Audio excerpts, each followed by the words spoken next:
ሰላም። ዛሬ ደግሞ ስለምንሰራበት ቦታ ህጋዊነት እናወራለን ማለት ነው። ከቻላችሁ ላይክ፣ ሳብስክራይብ፣ ፎሎ ማድረግ አትርሱ። የምትሰራበት ኩባንያ የምታውቀው ህጋዊ ጥሰት አለበትን? ህጎችን ጥሰት ታውቃለህን? ያንተ ተቋም ህጋዊነት እስከምን ድረስ ነው? ህጋዊ ተቋም ነው ወይ? አንድ ጸሐፊ እንዲህ ይለናል። በስራ ዘመኔ በአንድ ድርጅት ስራ ነበር። ራሱን ከሁሉም በላይ ከፍ አድርጎ የሚመለከት፣ ከቦርድ አባላት በላይ ራሱን የሰቀለ፣ ለሌሎች ድርጅቶች ደረጃ መዳቢ ስታንዳርድ ሴተር አድርጎ የሚቆጥር ነበር። ከቆይታ በኋላ በኢንዱስትሪ ተቋማት ላይ አዲስ ነገር እየተከሰተ መጣ። ህጉ መሩ በድንገት አቅጣጫው ጠፋበት። መውጫ መግቢያው ድንብርብር እያለበት መጣ። ፍጹም ግራ የገባው ሆነ። ምን እየሆነ እንዳለ መረዳት አልቻልኩም ነበር ይለናል ጸሐፊ። ቆየት ያሉ የቦርድ አባላት ይሄን ያህልም አልገረማቸውም ነበር። ቦታውን የሚፈልጉት አይነት ስሜት አይታይባቸውም። ለኑሯችን ማንም ጥረት አያደርግም ነበር። ነገር ግን በድንገት ህጎች ሲሸራረፉ፣ ሲሰባበሩ፣ ሲጣሱ ተመለከትን። ማጠቃለያው ጠማማ፣ አጭበርባሪ፣ ምግባረ ብልሹ ለሆነ ድርጅት እየሰራሁ መሆኔን ደረስኩበት። ምን ማድረግ ይቻላል? አይኔን ጨፍኜ በውር ድንብሱ ከህግ ጥሰት አንጻር ጥያቄዎችን መጠየቅ ጀመርኩ። ይህንን ባደረግኩ ፍጥነት ስራ ቀይሬ ወደ ሌላ ቦታ ሄድኩ። ክብሬን ጠብቄ መልካም ስሜን ይዤ እሰራበት ከነበረው ድርጅት ተቀናቃይ ከሆነ ድርጅት ገባሁ። ከዛም ሆነ ስለ ድርጅቱ መጠየቄን አላቆምኩም ነበር። ከተወሰኑ ዓመታት በኋላ ኩባንያው ተያዘ፣ ቅጣት ተጣለበት፣ በመጨረሻም ተዘጋ ይለናል ይህ ጸሐፊ። ህጋዊ ያልሆነ ተቋም ብዙ ጉዳቶችን ሊያስከትል እንደሚችል ነው። የተወሰኑ ነጥቦችን ከህጋዊነት አንጻር ለማንሳት እንሞክር። አንደኛ፣ ኢንዱስትሪ ተኮር ደንቦች፣ ኢንዱስትሪ ስፔሲፊክ ሬጉሌሽንስ። ከዚህ አንጻር የተወሰኑ ሐሳቦችን ለማንሳት እንሞክር። የመጀመሪያው የምስክር ወረቀትና ፈቃድ ወይንም ላይሰንስ ኤንድ ፐርሚትስ ነው። በምትሰራው ኢንዱስትሪ ውስጥ በህጋዊ መንገድ ለመስራት የሚያስችል ምስክር ወረቀት መያዝና ከፍተህ ለመስራት የሚያስችል ህጋዊ እውቅና ማግኘት መሰረታዊ መስፈርት ነው። ይህን ሐሳብ ውስን እናድርገውና በአናሊቲካል ኬሚስትሪና በጥራት ቁጥጥር ያለውን ዓለም አቀፋዊ ተሞክሮ ለማየት እንሞክር። ምግብ ደህንነትና ጥራት ሰርቲፊኬት ፉድ ሴፍቲ ኤንድ ኳሊቲ ሰርቲፊኬሽን በአሜሪካን ሀገር ዩኤስኤ ውስጥ በምግብ ምርት ውስጥ ለመሳተፍ፣ ፕሮሰስ ለማድረግ፣ ለማሸግ፣ ለምግብነት የሚውል ለመያዝ ወይንም ለማጠራቀም ሆልድ ኤፍዲኤ ወይንም ፉድ ኤንድ ድረግ አድሚኒስትሬሽን አፕሮቫል ማግኘት አለባቸው። አይኤስኦ ኢንተርናሽናል ኦርጋናይዜሽን ፎር ስታንዳርዳይዜሽን ሰርቲፊኬት ማግኘት አለባቸው።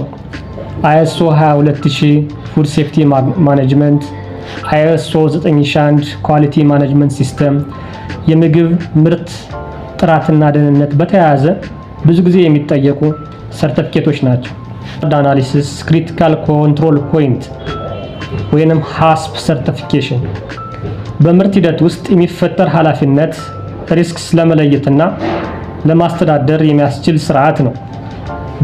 በዩኤስኤ፣ በአውሮፓ፣ በተለያዩ ሀገሮች ከምግብ ግንኙነት ያለው ቢዝነስ ከሆነ ከሚጠየቁ ሰርቲፊኬቶች ውስጥ አንዱ ነው። ሌላኛው ከህጋዊነት አንጻር ልንጠይቀው የምንችለው የአካባቢ ጥበቃ ፈቃድ ኢንቫይሮንመንታል ፕሮቴክሽን ፐርሚትስ ነው። አንዳንድ ካምፓኒዎች ቆሻሻ ሊያስወግዱ ይችላሉ። ዌስት ዲስፖዛል ወደ አየር የሚለቁት ይኖራል።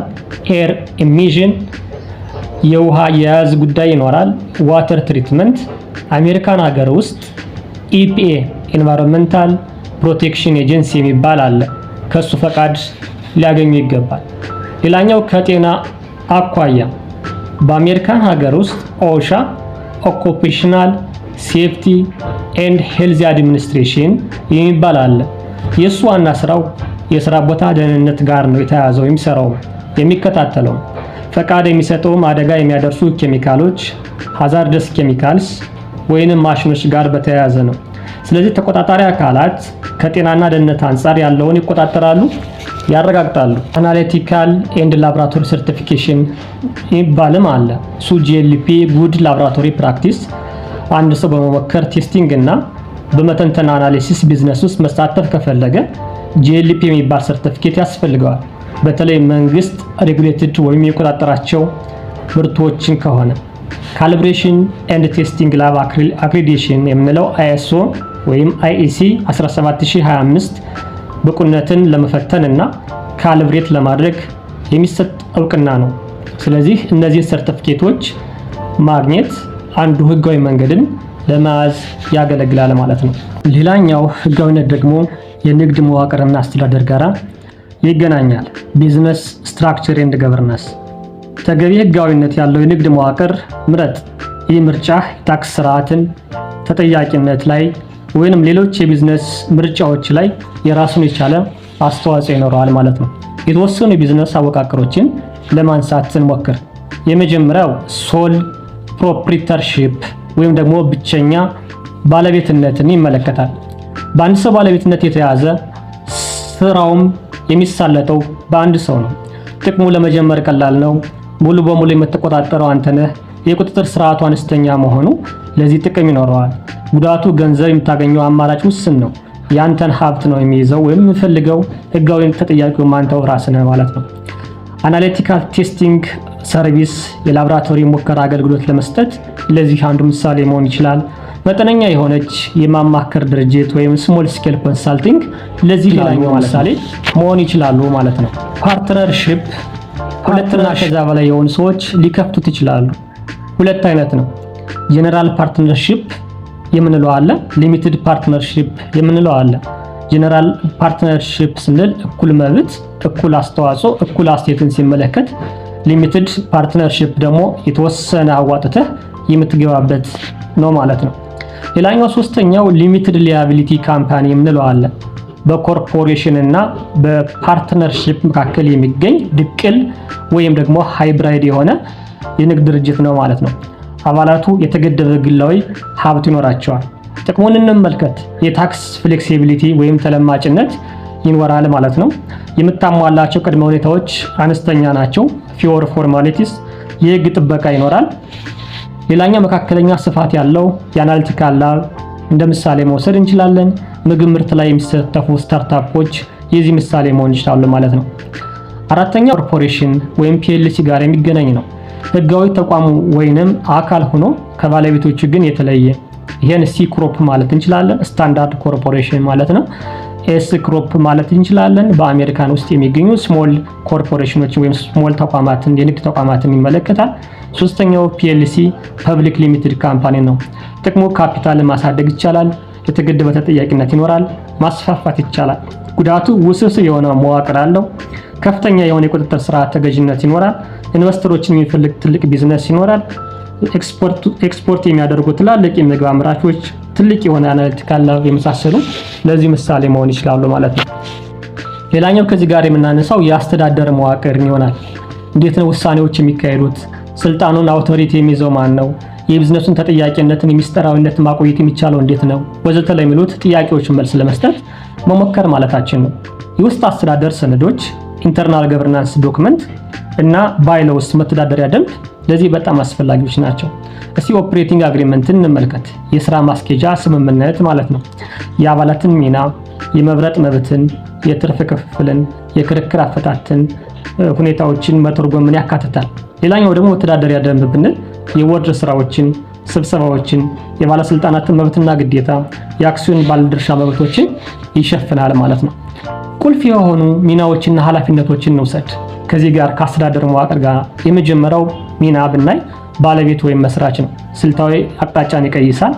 ስትራቴጂክ ዳይሬክሽን የት መድረስ እንዳለበት ራዕይ ይቀርጻል። ቪዥን ገንዘብ ያሰባስባል ወይም የገንዘብ ድጋፍ ያደርጋል። ማኔጂንግ ዳይሬክተር ምን ሌላ አወቃቀር አለ። እሱ ዕለታዊ ተግባራት ተሳትፎ ይኖረዋል። የቡድን አመራርን ያዋቅራል፣ ይመራል።